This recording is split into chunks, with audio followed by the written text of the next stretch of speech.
Our Chief Foreign Editor Rob Parsons is joining me here on set. So, Rob, as far as the US is concerned, it appears Israel's done enough for now. But as we saw in that report, a lot of aid agencies saying it really hasn't. Well, yeah, I mean, if you the response from the aid agencies has, to the question, what's the verdict? Has Israel done enough? It's a resounding no. Absolutely clear on that. Bear in mind that the United States was demanding that within 30 days there should be, on average, 350 trucks crossing into Gaza every single day. If you look at this chart that we have, you get an idea of how the amount of trucks going into Gaza has fluctuated over the last year. At the beginning, before the war started, at least 500 were crossing into Gaza every day. And then in the first months of the war, obviously when things were critical, just 9 were getting in a day, and the situation inside the Gaza Strip started to become critical. From April to May, after a lot of pressure, there was somewhere in the region of 100 trucks getting in a day. But the UN was warning then that the situation was moving towards famine in the Gaza Strip, really critical. They were demanding, I remember myself very clearly because I was in Israel at the time, that the trucks had to start getting in larger numbers. They didn't. They started going down and down and down. And by October, the situation was, as we just heard, 37 trucks getting in a day. So that's the point at which the United States said, look, we've got to do something about this. You've got to start letting in more trucks or we're going to have to take action. So, this is where we're at today. And this is why we've heard those 8 agencies making those comments, because the situation is really critical at the moment. And remember, too, it's not just a question of aid getting in. People are being bombarded on a daily basis by the Israeli Defense Forces from the ground and from the air. So, what exactly did the Americans say? What did Antony Blinken and what did Lloyd Austin, the Secretary of State for Defense, say in their letter to the Israeli government? So, first of all, they should, as we've just been saying, increase the number of trucks to 350 per day, that they should open a 5th crossing point, and that they ensure, this is important, that they should ensure access for aid groups to Gaza. Now, one of the things the Israelis say in justification for the limited amount of aid that's getting in is that it's crossing the border, but it's not going any further. It's being held in storage points, and that's because the aid agencies aren't distributing the aid effectively. What the aid agencies say is, first of all, the Israelis are putting lots of bureaucratic hurdles in position, including on the type of drivers they'll let take the goods into Gaza. But secondly, they're not providing any security guarantees. And frequently, the aid convoys come under fire from Israeli checkpoints and from the air, less from Hamas, apparently. So they're generally concerned about that, and in those circumstances aren't prepared often to take aid through. And finally, that they should stop legislation. The Israelis should stop legislation against UN aid agencies. What happened? Well, we know that only 37 trucks got through, starting to go up a bit now. They did open a 5th crossing point.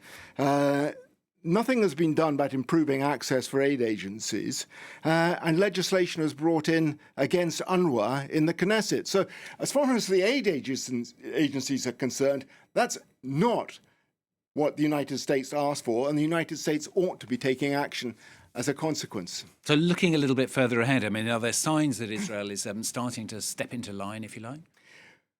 Well, it's interesting that for 29 days, Israel appeared to do, of the 30 days given by the United States, Israel didn't do very much. And as we just said again, just 37 trucks got through on a daily basis. But now, the number of trucks getting through is going up.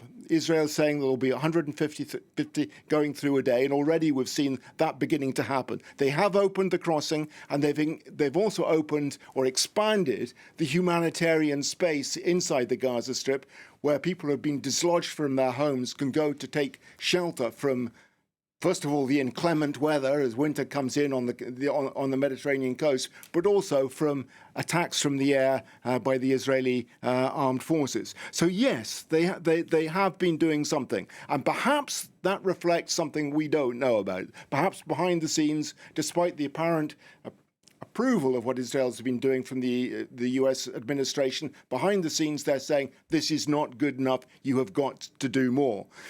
On the other hand, we know that Israel knows that this government is coming to its end in the United States, that in 10 weeks' time, Donald Trump will be coming into office, and they know, or Benjamin Netanyahu knows, that he's got a much better relationship with Donald Trump than he does with Joe Biden, and doesn't need to do too much, but can just a little bit at the edges is enough to get Israel through this rather sticky 10 weeks that they'll have with the end of the Biden administration. Yeah, we've got that big orange elephant in the room, of course, Donald Trump hanging over everything, if you like. I mean, is Israel right to assume Donald Trump's support, though?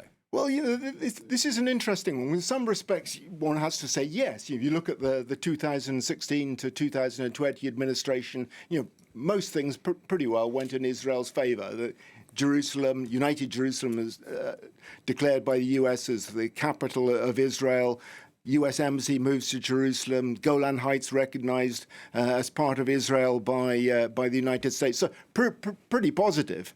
And we've heard Benjamin Netanyahu claiming he's in almost constant conversation with Donald Trump since the election. And Donald Trump, just a few months back, said, you do what you have to do in Gaza. But all that said, there's no doubt Donald Trump, in his usual transactional way, wants a deal done on Gaza as soon as possible. He wants the war to come to an end. He wants to be able to take the credit for it. That said, he has just appointed Mike Huckabee as ambassador to Israel. Mike Huckabee, evangelical, very strong supporter of Israel, regards the West Bank as being part of Israeli territory, refers to them as Judea and Samaria, the biblical names. He doesn't use the word settlements because, as far as he's concerned, Israel has full right to be in the West Bank. So that's a pretty strong signal to Israel that things are going to be okay. Except that, Donald Trump also has a good relationship in the Middle East with Saudi Arabia. He's invested a lot of time, a lot of effort into cultivating that relationship with the Saudi leaders, and particularly Mohammed bin Salman, MBS. Jared Kushner, his son-in-law, has a very strong relationship with MBS as well. Together, they managed to create the Abraham Accords, with Saudi Arabia, with the United Arab Emirates, Bahrain, Morocco recognizing Israel. The hope was that following on from that, Saudi Arabia would sign on to the Abraham Accords as well, and that would lead to a regional pact which would include Israel, and the credit, of course, would go to Donald Trump.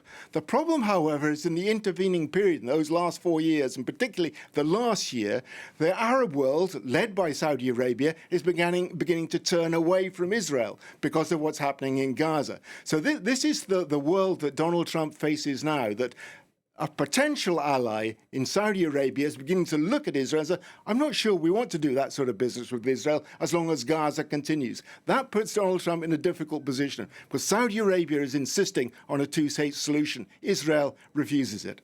Well, thanks so much, Rob Parsons there, our chief foreign editor here on France 24.